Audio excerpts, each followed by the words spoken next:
Vermeil. Je suis cofondatrice du Tunisie Bondi Blog, donc avec mon collègue qui est ici présent, Paolo Kane. En fait, on est tous les deux arrivés en Tunisie en octobre 2011. C'était la première fois qu'on venait.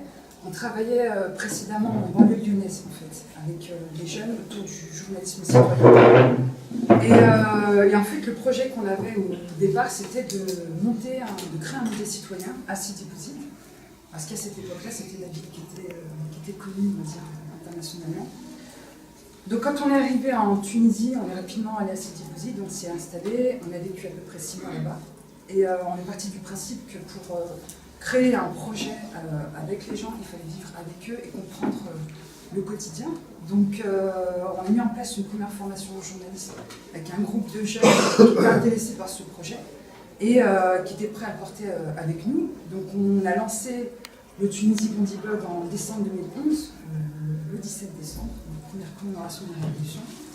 Et ensuite on allait à Gassé et à Guessrine parce que de la même manière, en fait, il y a des gens qui étaient intéressés par la formation, à savoir donner des moyens d'expression aux jeunes. Et sur un modèle en fait qui part du terrain, en fait, de la pratique, à savoir l'expérience du Bondi Blog, je ne sais pas si vous connaissez un peu, c'est il y a 10 ans pendant les émeutes. Et puis les émeutes de 2005. Voilà, les émeutes en banlieue en 2005, un journaliste suisse. Voilà. Oui, il y avait un comparatisme, je reviendrai un petit peu dessus tout à l'heure. Le Bondi Blog, il est connu, très très connu. Voilà. Et en fait, donc après les 6 mois où qu'on a passé sur place entre Sidi Bouzid, Gefsa et Guessrine, donc on a créé ce projet, on est arrivé au bout, et en fait on a fait un diagnostic, on a fait un constat à partir du terrain. C'est que à partir des formations spontanées ponctuelles qu'on avait mis en place, plus l'accompagnement individuel et la formation continue qu'on essayait de dispenser entre les 3 gouvernements, on s'est rendu compte qu'il était fondamental de développer la formation en journalisme. C'est-à-dire que juste après la Révolution, il y a eu la presse traditionnelle qui était un peu discréditée, les journalistes classiques qui ne savaient pas ce qu'était le terrain parce qu'on les en empêchait, et en retour, en fait, un peu les blogueurs, journalistes citoyens qui avaient pris le relais un peu spontanément, parce qu'il y avait un vide à combler. Et nous, on s'est dit, c'est bien de s'exprimer, c'était une période un peu d'urgence, il fallait compter, mais s'exprimer c'est bien, et bien s'exprimer c'est bien. Donc c'est à partir de là qu'on a décidé de proposer un projet auprès de l'Union européenne, à savoir créer un centre de formation en journalisme. On s'est rendu compte qu'il était fondamental en fait, de former une jeune génération de journalistes issus de ces territoires-là, qui fassent du reportage de terrain et qui restent sur place en médiatisant, en racontant ce qui se passe et en décentralisant l'information. Donc depuis 2 ans et demi, on fait de la formation en journalisme, on travaille sur l'insertion professionnelle des jeunes par le journalisme. On a aujourd'hui 13 jeunes qui ont trouvé un emploi dans le secteur des médias, tout en restant chez eux, parce que c'est fondamental que justement les compétences, les capacités, les potentiels restent sur place. Et donc on continue comme ça. Ce constat, on l'a fait par rapport au secteur des médias, mais dans notre travail, on a été aussi confronté à beaucoup de, on va dire, de nœuds de blocage dans le monde associatif. Donc on avait un peu cette expérience de terrain, nous, en banlieue lyonnaise, notamment dans le secteur associatif. Et en fait, nous, on arrivait avec cette idée de former des jeunes et travailler sur l'insertion professionnelle. Il y avait énormément d'associations qui se sont créées au lendemain de la Révolution. C'est le premier espace d'expression des jeunes, en fait. Et donc on a vu qu'il y a de toutes ces associations qui étaient hyper généralistes, qui voulaient étraiter de la justice, de la corruption, du contrôle des institutions publiques, de l'expression des jeunes, de tous les problèmes qui sont un peu endémiques et qui sont très forts dans ces régions-là. On s'est rendu compte on savait qu'il fallait qu'elles se spécialisent, ces associations, parce qu'elles ne pouvaient pas tout porter. Donc c'est ce qui s'est passé petit à petit. Il y a énormément d'associations qui sont des coquilles vides, d'un côté. Il y a d'autres associations qui ont été créées par des gens qui sont un peu opportunistes, parce que la justice transitionnelle n'a pas eu lieu dans tous les secteurs. Elle n'a pas eu lieu non plus, on va dire, à l'échelle locale.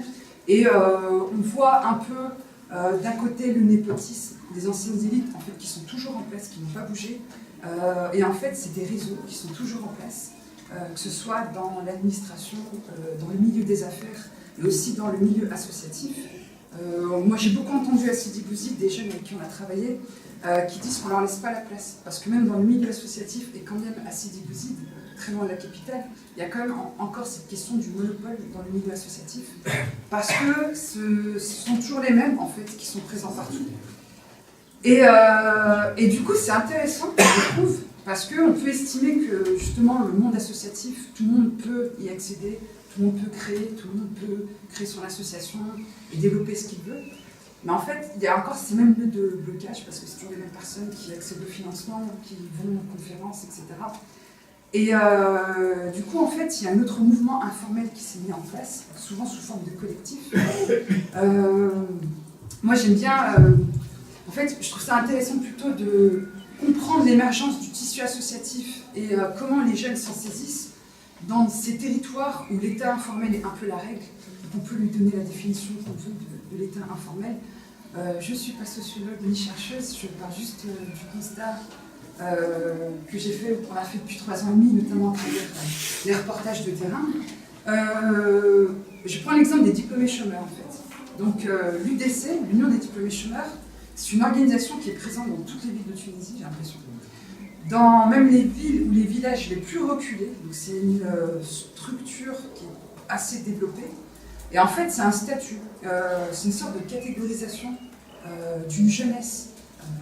Hier, on parlait de la hiérarchisation des victimes ou des jeunes, etc. Et je suis plus méritée parce que je suis diplômée et chômeur. Donc en fait, c'est un peu comme une classe sociale qui s'est mise en place et qui est le relais de beaucoup de réalités. Si on prend cet exemple-là, on voit que, par rapport à ce que je disais sur l'état informel, on a beaucoup de diplômés chômeurs qui restent au café et qui ne veulent pas travailler dans le privé ou dans les secteurs agricoles qui sont les économies les plus importantes, notamment dans les régions intérieures, uniquement pour travailler dans l'administration publique. Je pense que chacun sait pourquoi. La stabilité de l'emploi et puis l'obligation de résultats du moment, on va dire. Il y a aussi une autre forme de chômeur, en fait, c'est le chômeur qui travaille à temps plein.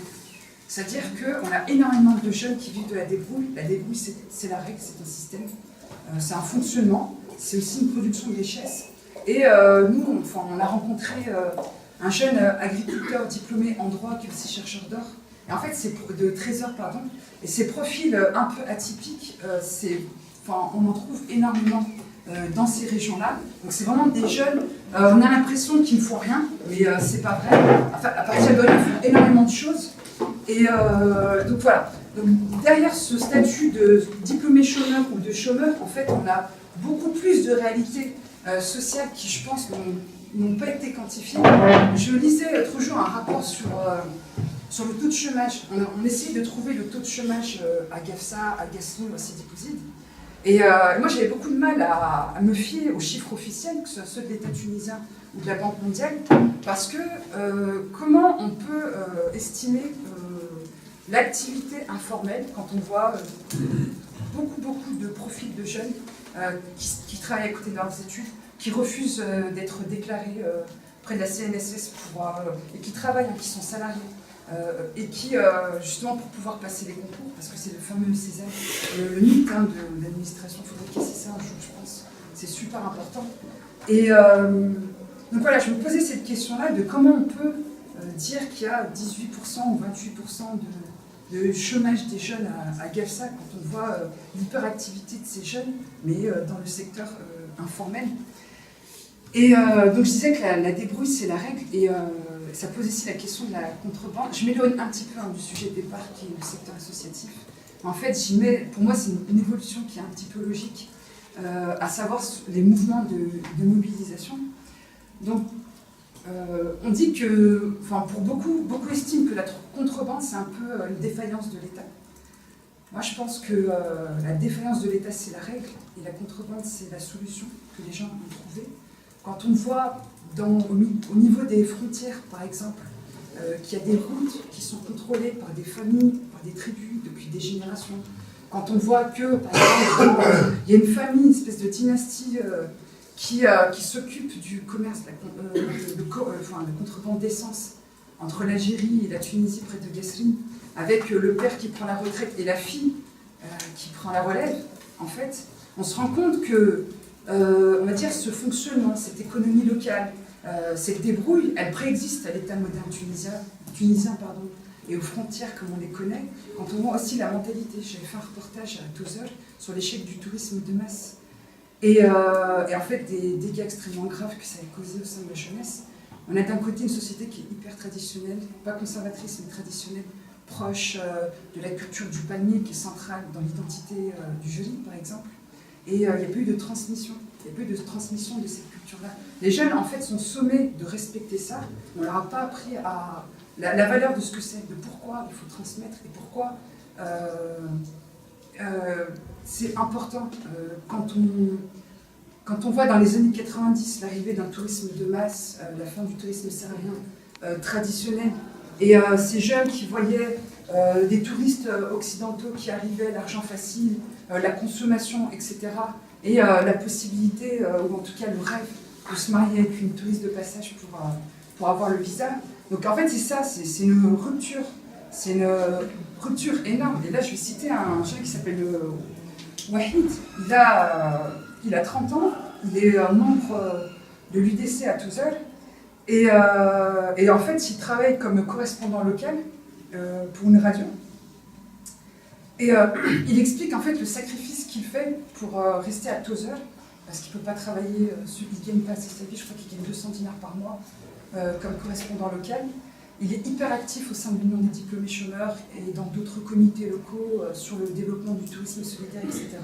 Il est force de beaucoup de propositions en fait. Et en fait, il explique pourquoi il reste, pourquoi c'est important justement d'incarner cette relève-là. Il dit c'est difficile de vivre dans une société conservatrice quand tu rêves de changement. Je fais beaucoup de sacrifices pour rester journaliste à Tozeur. Et je crois qu'hier, quand monsieur montrait des cartes avec 3 catégories de jeunes, voilà, avec je crois 3 catégories de jeunes, les jeunes actifs, puis ceux au chômage, et puis ceux du Sud, où je crois qu'ils disaient un petit peu, en gros, ils ne sont pas actifs, ou ils sont devenus vieux avant d'avoir été jeunes. C'est un peu ça, en fait. C'est pas une question de mentalité. La mentalité, c'est beaucoup plus que ça. Mais moi, je pose la question, par exemple, du radicalisme. Hier, on disait, oui, peut-être que... on remet un petit peu en question la pauvreté ou la misère ou les critères sociaux, la défaillance du système éducatif comme une des causes du radicalisme des jeunes, du développement du djihadisme. Et puis il y a des études ces derniers temps qui commencent à remettre en question ce postulat, que tout ne s'explique pas par la misère sociale. Moi je suis d'accord avec ça en fait. Déjà parce que moi j'habite à la Barça, la Houach, et en fait en discutant un peu avec mes voisins, puis avec mon prof d'arabe, il m'explique qu'il y a énormément de jeunes de la Marsa qui sont partis en Syrie, qu'il y a carrément une famille où il y a 6 personnes parties en Syrie, il y a une fille qui est revenue dans le coma, et qu'en fait ça c'était pas l'exception, mais qu'il y avait énormément, on m'a dit plusieurs dizaines de jeunes de la Marsa, mais pas essentiellement des quartiers populaires en fait. Et pour moi c'était une grosse claque d'apprendre ça, parce que je pensais, voilà, la misère sociale, etc., c'est le terreau de tous les extrémismes. Et en fait, c'est pas ça. Parce que je me suis dit, c'est quoi les points communs entre des jeunes de Guessrine, Tella et de la Marsa, si ce n'est d'avoir grandi sous Ben Ali, en fait, cette génération Ben Ali. Et après, cette opinion n'est que la mienne, elle est basée sur aucune statistique ou étude de terrain, mais c'est ce que moi j'ai remarqué. En fait, nous, on forme des jeunes, on fait de la formation au journalisme. On les accompagne, justement, on les forme de zéro. La plupart sont chômeurs, diplômés ou pas diplômés, et on les prend au profil, la motivation, etc., parce qu'on leur propose de s'engager dans un projet professionnel où ils sont gagnants. Donc s'ils sont motivés, c'est très bien, on les accompagne. Et en fait, on se rend compte que le plus important travail, c'est pas de leur enseigner le journalisme, c'est de leur donner confiance en eux, leur dire qu'ils sont capables. Et en fait, c'est énormément de pédagogie. On évite de faire de l'assistanat, parce que c'est un peu la règle.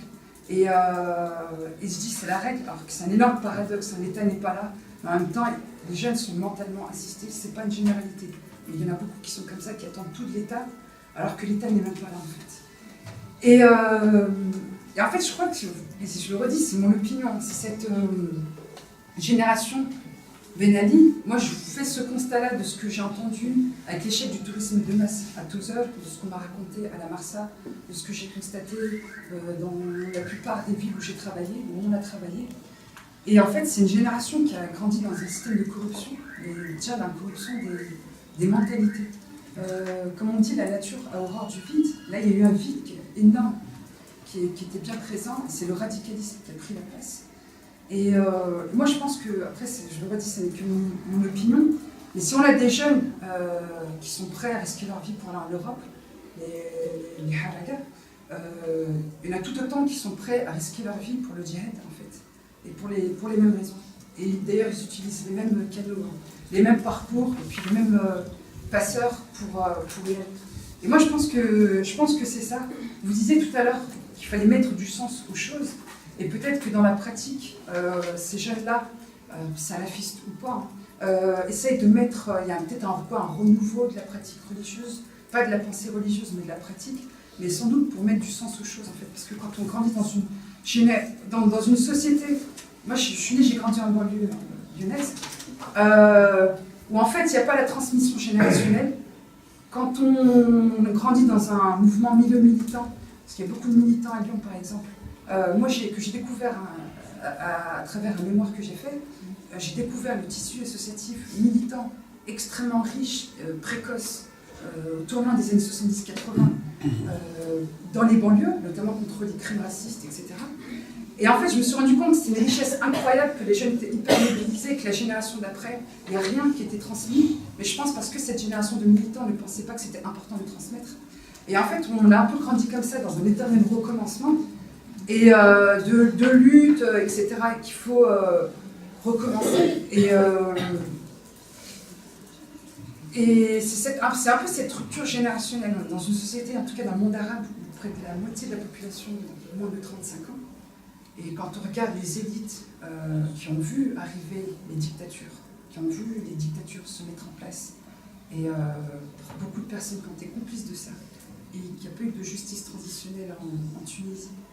Et moi je suis d'origine algérienne, donc l'Algérie c'est pire. Il ne faut vraiment pas s'étonner que les jeunes se radicalisent. Je ne vais pas trouver des excuses, on n'est pas en disant c'est qui, etc. Mais il ne faut juste pas s'étonner. Quand on voit une génération qui a grandi sous l'ancien régime, qui est du djihadisme, hein, qui est des attaques, etc., c'est juste normal. En fait, on m'expliquait par exemple quand le père de famille se fait humilier par le policier, quand il se fait humilier dans l'administration, quand il est obligé de quémander pour voir l'application de ses droits, etc. C'est normal que l'enfant qui grandit, il n'a plus le respect de l'autorité parentale. En fait, quand l'État même a complètement éradiqué ça, en fait. Et c'est ça, c'est la. Enfin, je le redis, ça n'est que mon opinion, c'est pas une règle ou quoi.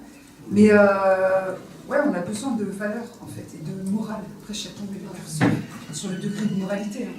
Mais c'est ça. Et en plus, je pense que quand on regarde je pense que la situation pourrait être vraiment pire. Et quand on regarde le désespoir total qu'il peut y avoir dans certains territoires, avec l'absence d'État, il y a des villes qui sont quasiment autogérées, notamment dans la zone minière, ou à Tella, ou à El Ktar. On a fait un reportage à El Ktar, justement, où la mairie elle a été chassée après la Révolution, comme c'était le cas dans énormément de villes. Les habitants se sont réunis, ont nommé des représentants, en fait. Et donc à El Ktar, c'est en fait le contremaître de l'usine chimique, du gaz chimique, qui était nommé maire. Et en fait, ils ont fait une espèce de mix entre la Beledia et la Mendoubia, je crois, une espèce de mairie avec des pouvoirs un peu spéciaux, où le maire a laissé son bureau aux associations, aux citoyens, etc., pour qu'ils se réunissent régulièrement. Et en fait, il réinvente un peu la démocratie, parce que voilà, là où l'État abandonne sa population, les gens s'auto-organisent spontanément, parce que l'homme est un animal social par nature. Et on voit en fait des mécanismes, des modes de décision complètement informel, mais complètement légitime aussi, en fait, d'où la différence entre la légalité et la légitimité. Et en fait, là, j'ai envie de parler de ce que j'appellerais le contrat social. En fait, il y a eu je crois qu'hier aussi on disait, et puis j'entends beaucoup, oui, il faut que l'État, par exemple, revienne, que l'État reprenne sa place, que l'État doit vaincre l'économie informelle pour capter la richesse, etc., puis permettre le développement, etc. Mais au-delà des mécanismes, des moyens, ou de comment il faut développer, ou quelles sont les zones prioritaires, ou j'en sais rien, moi je pense qu'il faut déjà se poser la question du contrat social. Parce que là où l'État abandonne sa population, les gens s'auto-organisent, en fait on peut se demander à quoi sert l'État. Est-ce que l'État a une quelconque utilité? Pourquoi les gens devraient respecter la loi, payer ses impôts ou accepter des décisions administratives ou politiques quand les élites politiques et administratives sont incompétentes, illégitimes, elles ont leur place parce que la corruption, l'entre-soi, etc. Quand les gens n'ont même pas de service public, n'ont pas accès correctement à l'éducation ou à la santé, et ça c'est le cas dans de très nombreuses villes, pourquoi payer ses impôts? Je trouve ça normal de pratiquer la contrebande. Au moins mon travail, le bénéfice de mon travail me revient en fait. Et je pense que c'est... Après je suis allée super loin, mais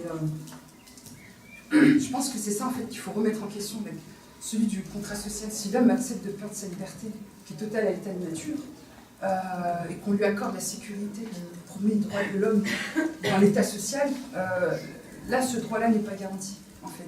Donc je pense qu'il y a une question de légitimité démocratique. On parle de processus démocratique en Tunisie, il n'y a pas eu de bain de sang, il n'y a pas eu de malversation grandeur nature, en tout cas pendant les élections. Voilà, il n'y a pas eu tout ça, mais on peut se poser la question de la démocratie représentative, dans quelle mesure on est représenté. C'est pertinemment que les partis politiques ne représentent pas la nation, les citoyens, mais une logique de parti. On voit l'échec des idéologies. Il y en a beaucoup qui posent la question de l'islam politique, ce que ça peut donner. Moi, je pose la question aussi du communisme, du libéralisme économique, et toutes ces idéologies-là qui ont un échec, on peut citer beaucoup de pays très rares. Donc, plutôt que d'être dans des idéologies, de se demander quelle est la bonne méthode à appliquer, il faut déjà se poser la question en fait, du contrat social. Où réside sa légitimité? Et quand voilà, on voit toutes ces villes, par exemple, à Tella, il n'y a pas eu de police pendant 1 an et demi après la Révolution. Il y a eu des élections municipales anticipées qui ont été reconnues par le gouverneur. C'est la seule ville de Tunisie où il y a eu des élections municipales qui ont été reconnues, en fait. Et voilà, les gens s'auto-organisent. On peut se demander à quoi sert l'État. Je trouvais ça intéressant, en fait, justement, dans l'émergence de ce mouvement associatif, dans les régions intérieures, là où, en fait, l'État informel est un peu la règle, de voir que même le système associatif, comme on le connaît, a été défaillant sur pas mal de points, et c'est encore un autre mode d'organisation informelle qui a été mis en place. Merci.